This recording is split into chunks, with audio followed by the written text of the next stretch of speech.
Hello everyone, welcome back to easy learn English study channel. आज की इस video में हम प्रीपोजिशन को पढ़ेंगे और इसके यूज को देखेंगे। इस वीडियो में हम प्रीपोजिशन को पूरा डिकोड करेंगे, इसके डिफिनीशन और इसके यूज को समझेंगे हम, और जितने भी इम्पोर्टेंट प्रीपोजिशन हैं उन सभी को हम इस वीडियो में समझेंगे। तो वीडियो के लास्ट तक बने रहिए, क्योंकि आपके जितने भी डाउट है प्रीपोजिशन को लेकर वे सारे ही इस वीडियो में क्लियर हो जाएंगे। चलिए वीडियो को शुरू करते हैं। सबसे पहले हम समझते हैं प्रीपोजिशन क्या है, व्हाट इज प्रीपोजिशन। इसके डिफिनीशन को देखते हैं। Preposition is a word placed before a noun और pronoun to show its relation to some other words in the sentence. Preposition वह शब्द है जो नाउन या प्रोनाउन के पहले आकर उनका रिलेशन सेंटेंस के दूसरे शब्दों के साथ बताता है। प्रीपोजिशन एक शब्द है जो किसके पहले आता है, नाउन और प्रोनाउन के पहले आता है। तो हमेशा ही ध्यान रखना है कि प्रीपोजिशन का प्लेस किसके पहले आएगा, नाउन या प्रोनाउन के पहले। और इसका काम क्या होता है, प्रीपोजिशन का काम होता है रिलेशन को बताना। तो वह शब्द जो नाउन या प्रोनाउन के रिलेशन को बताता है उसे हम प्रीपोजिशन कहते हैं। चलिए अब इसके हम एग्जाम्पल को देखकर इसे समझने की कोशिश करते हैं। The book is on the table. यहाँ पे ऑन हमारा एक प्रीपोजिशन वर्ड है जो यूज हो रहा है टेबल के लिए, और टेबल हमारा नाउन है। I live in Patna. तो यहाँ इन क्या कर रहा है, रिलेशन बता रहा है आई और पटना के बीच में। मैं कहाँ रहता हूँ, मैं पटना में। तो मेरे और पटना के बीच में जो रिलेशन है उसको प्रीपोजिशन बता रहा है जो इन है। सी इज राइटिंग विथ पेन। यहाँ विथ हमारा प्रीपोजिशन है जो राइटिंग और पेन के बीच के संबंध को बता रहा है। ये बता रहा है कि वो किस से लिख रही है, वो पेन से लिख रही है। They are going to school. यहाँ टू हमारा वर्ब और नाउन के बीच के रिलेशन को बता रहा है, गोइंग और स्कूल के संबंध को बता रहा है। तो चलिए अब हम देखते हैं प्रीपोजिशन के यूज को, कि प्रीपोजिशन का यूज हम कैसे और कहाँ करते हैं। यूज ऑफ एट, ऑन और इन का यूज टाइम के लिए हम कैसे करते हैं, सबसे पहले इसे समझते हैं। इन तीनों का यूज टाइम के लिए कैसे किया जाता है। सबसे पहले इन को देखते हैं। In is use for long period of time और पार्ट्स ऑफ डे। इन का यूज हम लंबे समय के अवधि के लिए करते हैं या फिर दिन के जो पार्ट होते हैं उसके लिए करते हैं। अब इसके एग्जाम्पल को समझते हैं। इन 2026 ये एक लॉन्ग पीरियड ऑफ टाइम है। In January, in summer, in the morning ये पार्ट ऑफ डे है, इवनिंग। तो इस तरह के जब लॉन्ग पीरियड ऑफ टाइम की हम बात करते हैं तो उसके लिए हम इन का यूज करते हैं।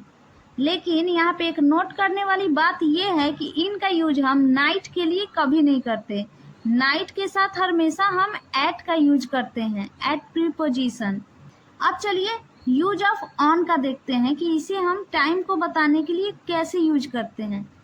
On is use for days, date and specific day.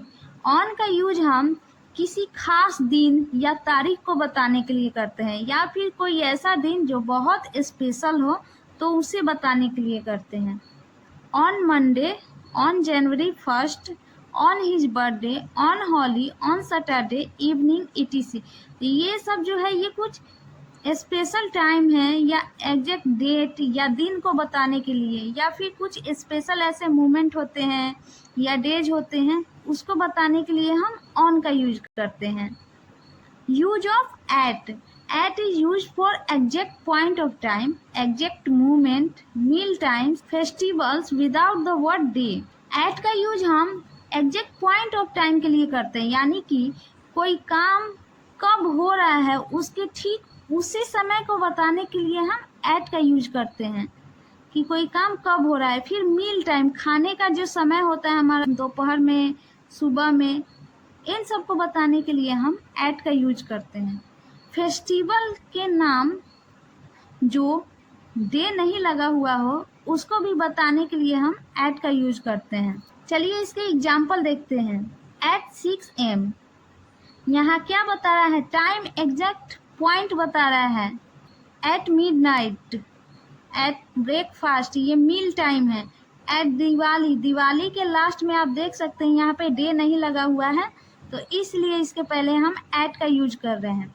Eight 10 o'clock, ये कुछ हमारे थे ऑन के एग्जाम्पल। अब हम समझेंगे इन, एट और ऑन का यूज हम प्लेस के लिए कब करते हैं। जब हमें स्थान के बारे में बताना हो तब इनका यूज हम कैसे करते हैं। इनका यूज हम किसी बड़े स्थान या बड़े क्षेत्र को बताने के लिए करते हैं जो काफ़ी डेवलप्ड भी हो और एरिया वाइज भी बड़ा हो, या फिर किसी बंद एरिया के बारे में बताना हो जो चारों तरफ से बंद हो या घिरा हुआ हो वैसे एरिया को। और फिर जो वाहन होते हैं, जो गाड़ी होती है, उसे भी बताने के लिए हम इनका यूज करते हैं। एग्जाम्पल के थ्रू इसे समझने की कोशिश करते हैं। इन इंडिया, इंडिया क्या है? एक बड़ी टेरिटरी है, प्लेस है जो एक कंट्री है। इन एशिया, एशिया कॉन्टिनेंट है, ये भी बड़ी टेरिटरी हो गई। दिल्ली क्या है? हमारा कैपिटल है, ये भी एक स्पेशल जगह है और बड़ी टेरिटरी है।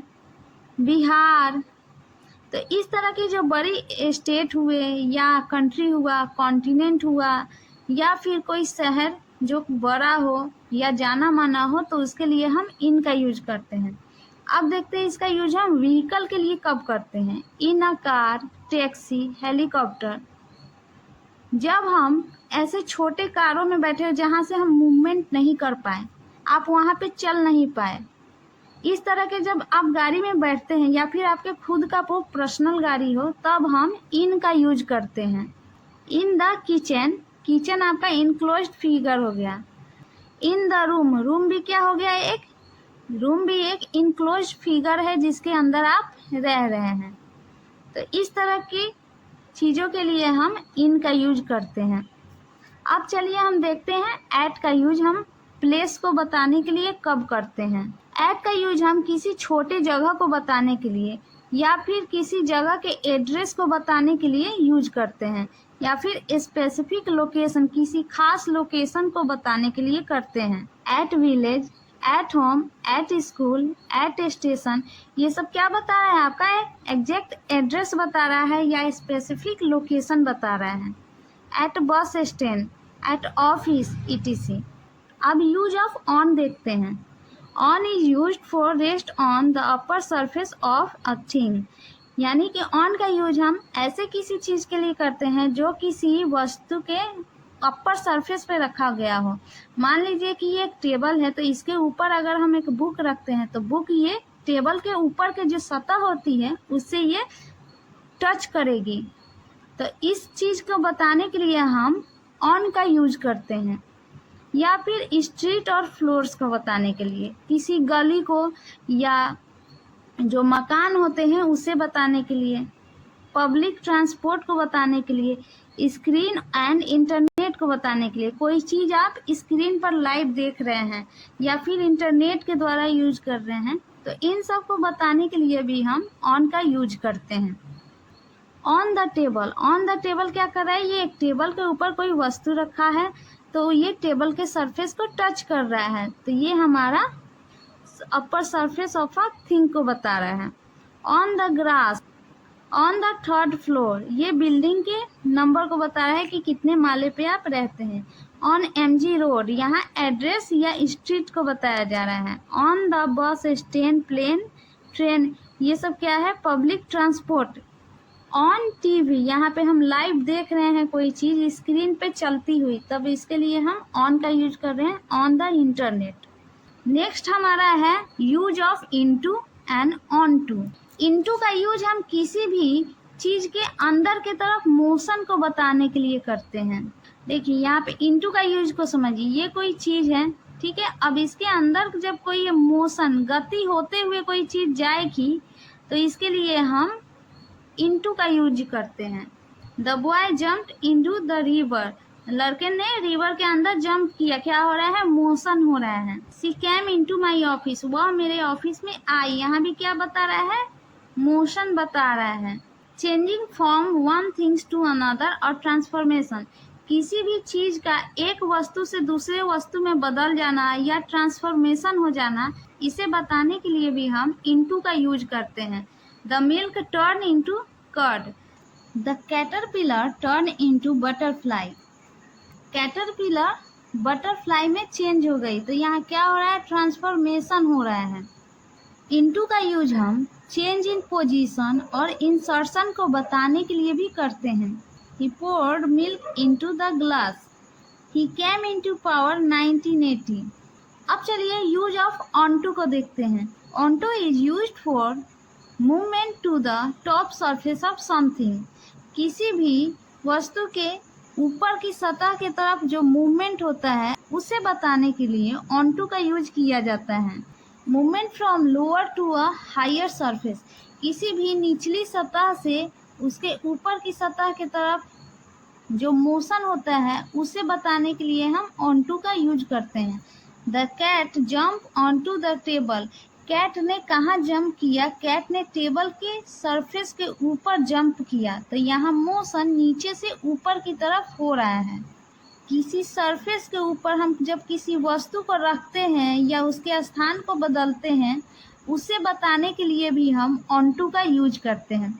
The waiter loaded the plates onto the tray, figurative movement और ट्रांजिशन को बताने के लिए भी ऑनटू का यूज किया जाता है। अगला प्रीपोजिशन हमारा ऑफ है। ऑफ का यूज हम पोजीशन बताने के लिए, रिलेशनशिप और सोर्स ऑफ ओरिजिन को बताने के लिए यूज करते हैं। पोजीशन यानी कि अधिकार को बताने के लिए, रिलेशनशिप और किसी वस्तु के ओरिजिन को बताने के लिए यानी वह कैसे बना है। एग्जाम्पल देखते हैं इसके। This is the car of my friend, यहाँ जो ऑफ है ये पोजीशन को बता रहा है कि यह कार मेरे दोस्त का है, तो ये अधिकार का बोध हो रहा है। She is a friend of mine, this table is made of would, यह टेबल लकड़ी की बनी हुई है, तो ये क्या बता रहा है, ऑफ सोर्स ऑफ ओरिजिन, कि यह टेबल कैसे बनी हुई है, लकड़ी की। आपको एक चीज ध्यान रखनी है यहाँ पे, सोर्स ऑफ ओरिजिन को बताने के लिए जब हम ऑफ का यूज करते हैं यानी कि कोई वस्तु कैसे बनी है, एग्जाम्पल के थ्रू समझिए। This table is made of would, यह टेबल लकड़ी की बनी है, तो यहाँ पे टेबल देखने पे पता चलता है कि यह लकड़ी की बनी हुई है। कोई भी ऐसी वस्तु जिसे देखने पर उसके मटेरियल का पता चले, यह कैसे बना है या किस चीज से मिलकर बना है, या जब हमें उस वस्तु को देखने से ही पता चल जाता है तब हम उसके लिए ऑफ का यूज करते हैं। जैसे प्लास्टिक का बोतल, उसे देखने पे हमें पता चलता है कि ये प्लास्टिक का बना हुआ है, या सोने की अंगूठी, चैन, घड़ी, ये सब चीज़ों को देखकर हमें मटेरियल का पता लग जाता है, तब हम ऑफ का यूज करते हैं। ऑफ का यूज क्वांटिटी, मेजरमेंट और यूनिट को बताने के लिए भी किया जाता है। Example, A cup of T, A kilo of rice, thousands of people. यहाँ ये क्या बता रहा है, क्वांटिटी को, मेजरमेंट को और यूनिट को बता रहा है। ऑफ का यूज रीजन और कॉज को भी बताने के लिए किया जाता है, यानी कि किसी भी चीज के कारण को बताने के लिए। He died of cancer, she died of same. यहाँ पे आपको ध्यान रखनी है कि जब किसी भी व्यक्ति की मृत्यु किसी बीमारी के कारण या शर्म के कारण, उसके फीलिंग के कारण या किसी नेचुरल कारण से हो, तब हम उसके लिए ऑफ का यूज करते हैं। इसके अलावा हम ऑफ का यूज नहीं करते हैं बाकी जो मृत्यु होती है उसके लिए। ऑफ का यूज सब्जेक्ट मैटर और किसी के बारे में बताने के लिए भी किया जाता है। We talk of many things, यहाँ सब्जेक्ट की बात हो रही है। This is a book of English grammar, तो ये बुक किसके बारे में है, ये इंग्लिश के बारे में है। अब चलिए हम यूज ऑफ टू को समझते हैं। टू का यूज डायरेक्शन बताने के लिए, डेस्टिनेशन यानी कि आप कहाँ जा रहे हैं उस मंजिल को बताने के लिए, टाइम को बताने के लिए और डेडलाइन को बताने के लिए भी किया जाता है। Example, I am going to school, यहाँ ये क्या बता रहा है, डायरेक्शन बता रहा है कि आप स्कूल जा रहे हैं या फिर आपके डेस्टिनेशन को। Please give this book to me, he works from 9 AM to 5 PM, the shop is open Monday to Friday. To का यूज हम कंपैरिजन करने के लिए या रेशियो बताने के लिए या प्रोपोर्शन बताने के लिए भी करते हैं। यहाँ रेशियो का मतलब होता है अनुपात और प्रोपोर्शन का मतलब समानुपात। I prefer reading to writing, यानी कि मुझे लिखने से ज़्यादा पसंद पढ़ना है, तो यहाँ लिखने और पढ़ने के बीच कंपैरिजन हो रहा है। दे वन बाई 5 गोल्स टू 5, तो यहाँ ये क्या बता रहा है, रेशियो बता रहा है। टू का यूज पर्पस और इंटेंशन बताने के लिए भी किया जाता है। He came to see us, वह किस कारण से आया ये बता रहा है, हमसे मिलने आया था। They come to our help। अब चलिए हम यूज ऑफ फॉर और बाय को समझते हैं। फॉर का मतलब होता है के लिए। फॉर का यूज हम किसी पर्सनल बेनिफिट को बताने के लिए या किसी डायरेक्शन को, जगह को या कारण को बताने के लिए करते हैं। एग्जाम्पल देखिए, this gift is for you, तो यहाँ क्या है, ये बेनिफिट्स ऑफ पर्सन है। The train is for Delhi, यहाँ ये डायरेक्शन को बता रहा है और प्लेस को। She got a prize for bravery, तो यहाँ ये कारण को बता रहा है। फॉर का यूज हम पीरियड ऑफ टाइम और इन स्पाइट ऑफ के लिए भी करते। इन स्पाइट ऑफ का मतलब होता है के बावजूद। चलिए इसके एग्जाम्पल को देखते हैं। He was waiting for an hour, यहाँ ये पीरियड ऑफ टाइम को बता रहा है। For all his learning he has no sense, जब कोई इंसान अपने देश के लिए अपनी जान को कुर्बान कर दे या फिर वह अपने विचारों, अपने बिलीव को मानते हुए अपनी मृत्यु को स्वीकार कर ले, तब उसके लिए हम फॉर का यूज करते हैं। He died for his country, she died for her believe. चलिए अब हम बाय का यूज देखते हैं। बाय का use nearness in time and deadline action को बताने के लिए करते हैं। बाय का यूज किसी समय की नज़दीकता को बताने के लिए या फिर उसके डेडलाइन को बताने के लिए या फिर किसी एक्शन को बताने के लिए किया जाता है। Come and sit by me, finish the work by 4 PM, तो यहाँ क्या कर रहा है, डेडलाइन दे रहा है एक टाइम का कि आपको इतने समय तक काम खत्म करनी है, और यहाँ ये क्या बता रहा है, एक्शन बता रहा है। बाय का यूज हम ट्रांसपोर्ट करने के लिए या ट्रैवल को इंडिकेट्स करने के लिए भी करते हैं। वी ट्रैवल बाय बस, कार, ट्रेन एक्सेट्रा। यहाँ पे बाय यूज क्यों कर रहे हैं, यहाँ पे जब भी पब्लिक ट्रांसपोर्ट में जब आपको कहीं जाना हो और वहाँ जाने के लिए आपको बहुत सारे ट्रांसपोर्ट अवेलेबल हो, तब उसके लिए हम बाय का यूज करते हैं। या फिर हम किस साधन से जा रहे हैं उसे बताने के लिए भी हम बाय का यूज करते हैं। I use to travel by land. By का यूज मेजरमेंट और रेट्स को बताने के लिए भी किया जाता है कि कोई वस्तु कितना है या फिर उसका जो कीमत है वो कैसे है। Fabric is sold by metre, fabric कैसे मीटर है, तो यहाँ पे ये क्या बता रहा है, मेजरमेंट बता रहा है।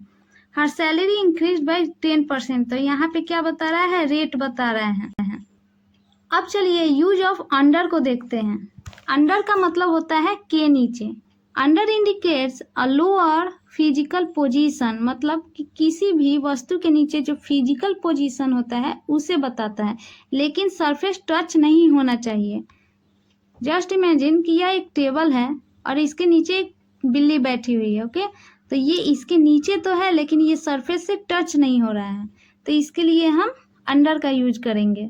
The cow is under the tree, गाय पेड़ के नीचे है लेकिन पेड़ से टच नहीं कर रही है।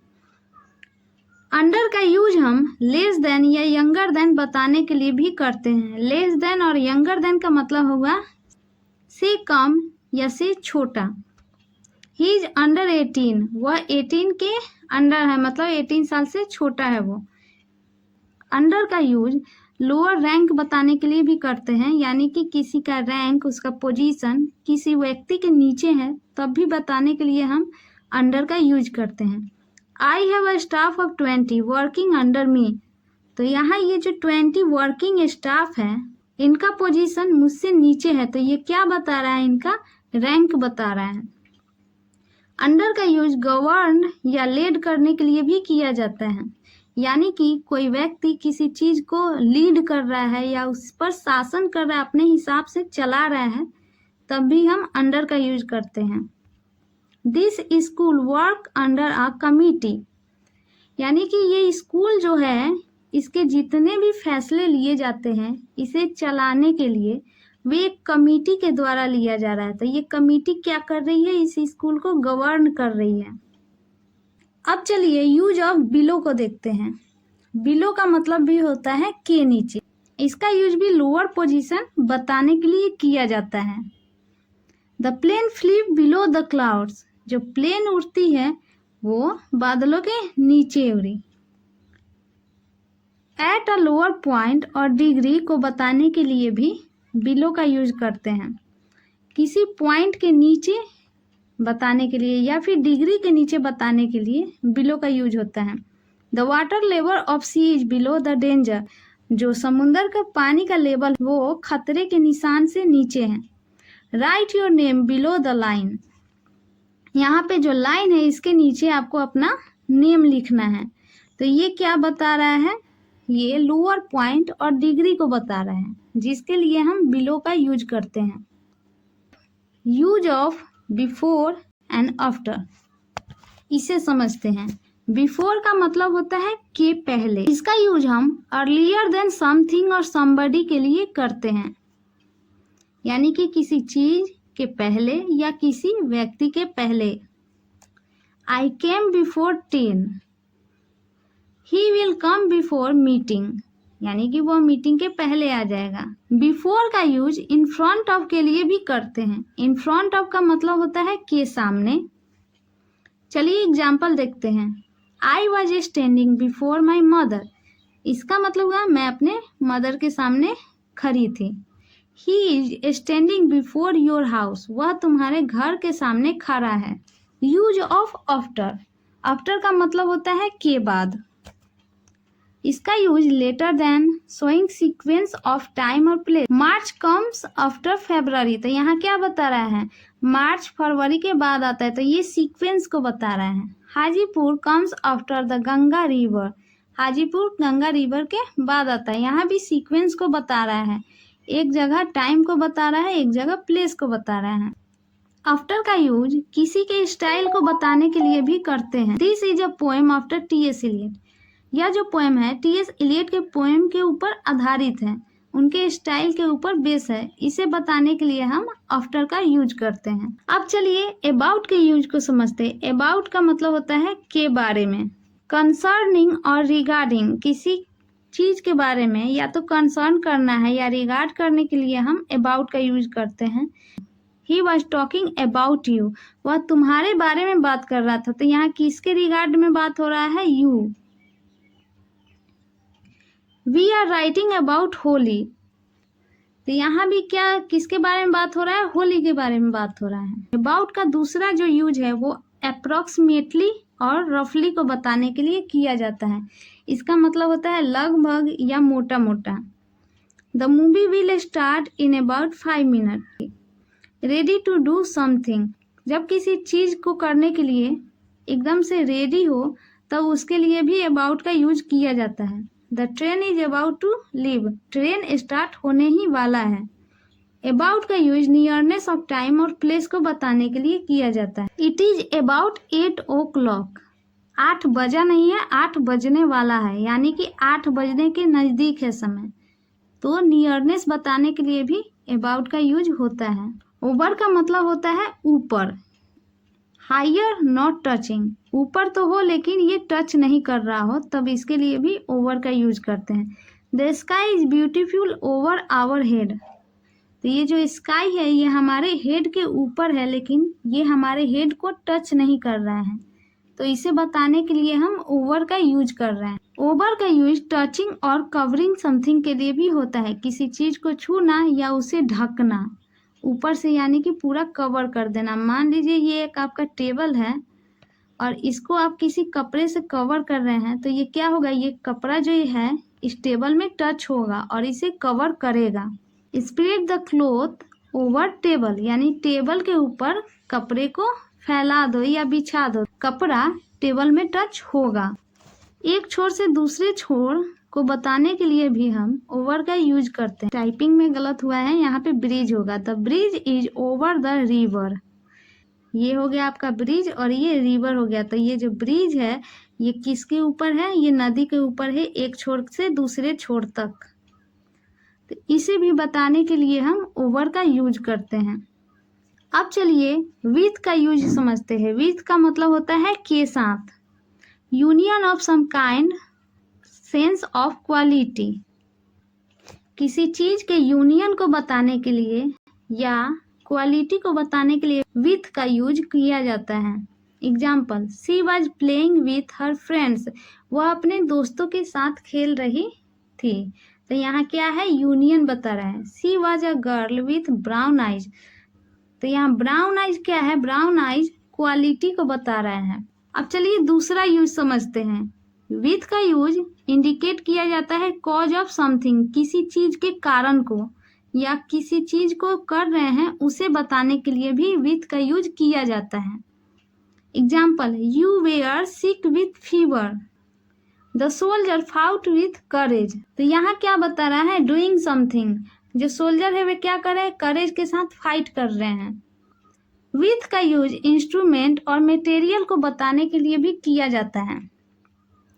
I am writing with a blue pen, तो ये इंस्ट्रूमेंट को बता रहे हैं। जब आप किसी वस्तु की सहायता से कोई काम करते हैं, चाहे वो स्टिक हो, गन हो या पेन हो, जब आप किसी वस्तु को लेकर कोई काम करते हैं तो उसे बताने के लिए विथ का यूज होता है। She cut the Apple with a knife, वह एप्पल नाइफ से काटती है।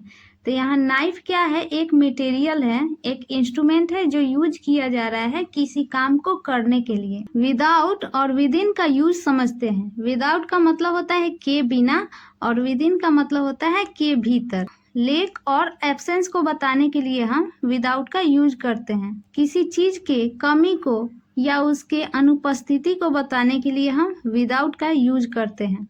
Example, I can't live without T, तो यहाँ क्या बताया जा रहा है कि टी के बिना मैं नहीं रह सकती हूँ।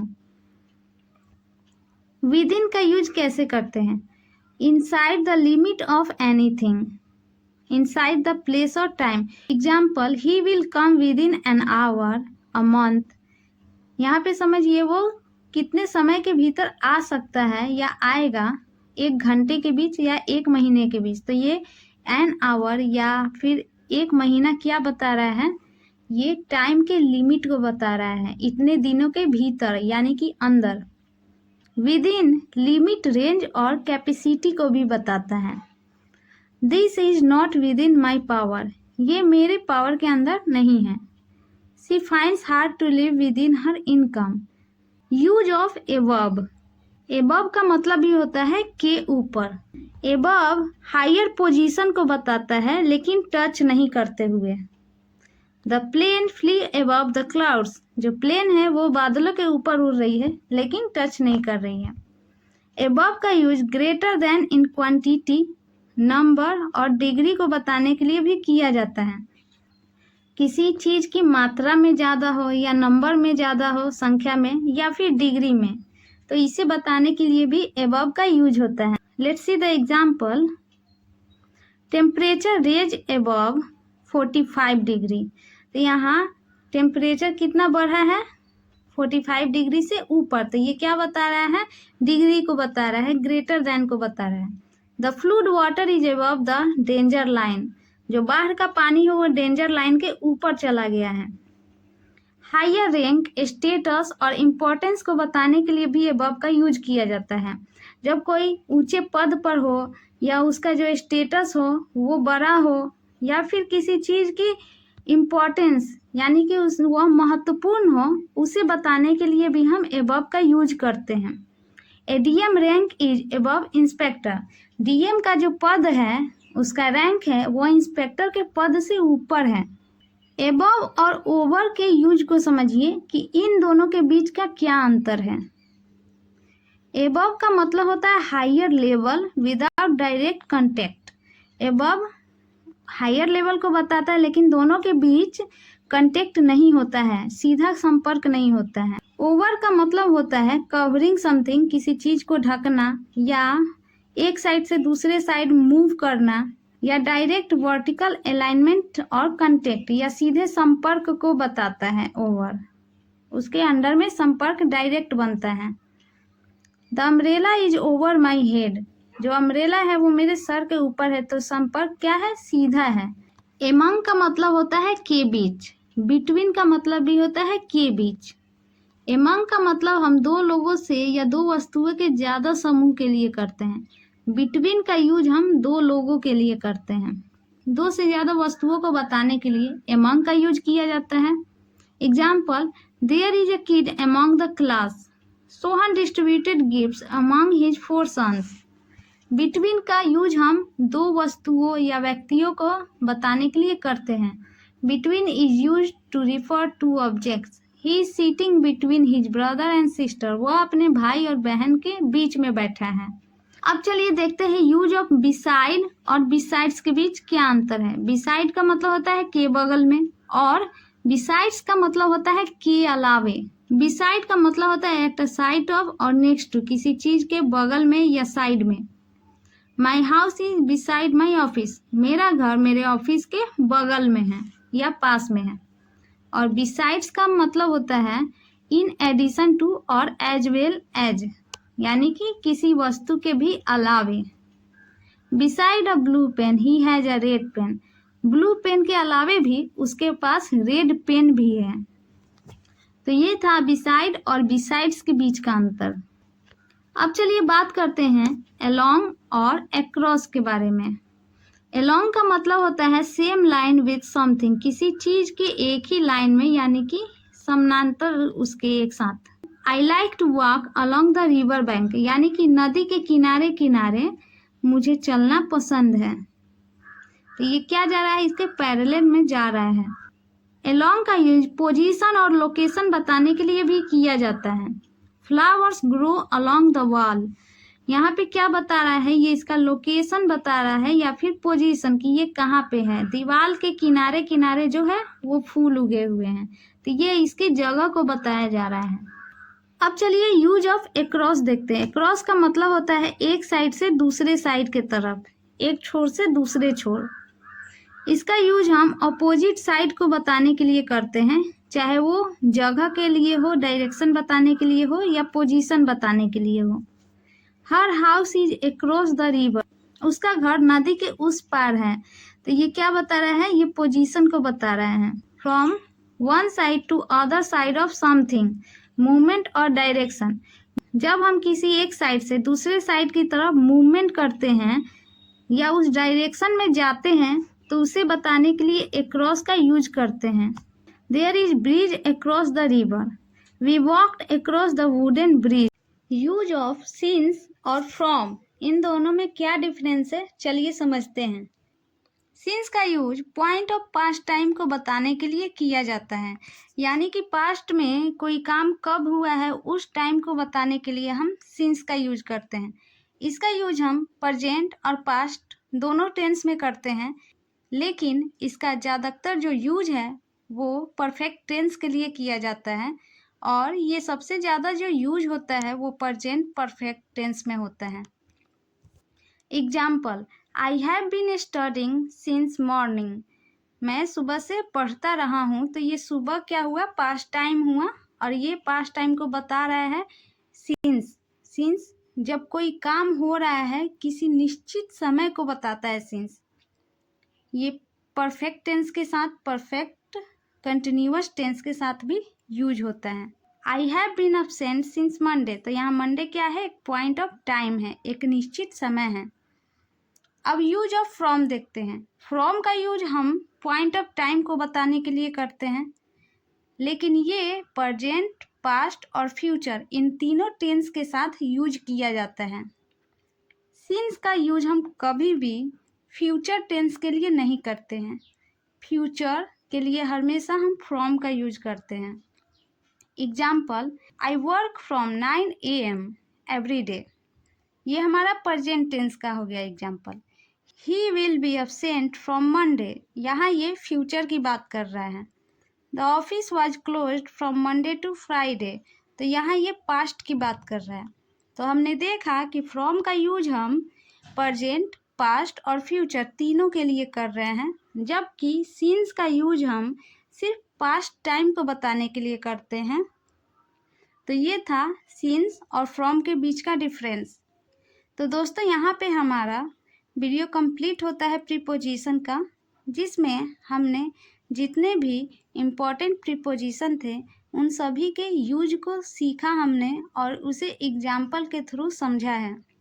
आई होप कि आपको ये वीडियो अच्छी लगी हो। वीडियो के लास्ट तक बने रहने के लिए thank you very much. Video को लाइक करिए और ज़्यादा से ज़्यादा शेयर करिए लोगों में। साथ ही अगर आपने चैनल को सब्सक्राइब नहीं किया है तो आप चैनल को सब्सक्राइब करिए और बेल आइकन को हिट करिए ताकि ऐसे और भी इंफॉर्मेटिव वीडियो आप तक पहुंच सके। Thank you for watching.